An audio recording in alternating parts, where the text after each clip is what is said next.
Sincerament, fugint, fugint del carrer, perquè me deixo 1,5 metres i sempre que em poso allà enmig de la Rambla de Girona, no hi cabo i dic, bueno, cap a casa, s'ha acabat el dia.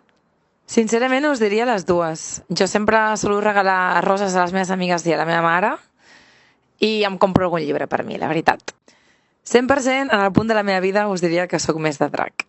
I me'n vull tatuar un. Ostres, doncs només un i que parlava sobre l'hipocondria, és que jo tinc moltes coses, gent, que parlava sobre l'hipocondria i les pors aquestes irracionals del cap i me l'he d'acabar, m'ho acabo de recordar.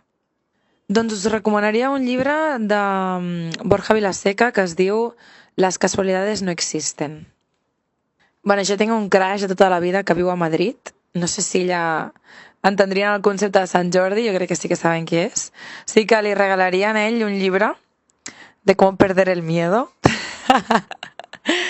I, evidentment, roses a les meves amigues i a la meva mare, 100%. Us diria, ja per costum, que el meu lloc preferit per passar Sant Jordi és a Girona. Tota la vida porto estant aquí el dia de Sant Jordi. Alguns cops sí que m'ha pillat fora i em posava supertrista, o sigui que us diria aquí, amb la meva gent. Doncs així com a anècdota no em ve cap al cap ara mateix, perquè estic poca estona, de veritat, però sí que us diria que el llibre que vull mai el trobo. Mai el trobo i sempre m'acabo comprant un altre, evidentment.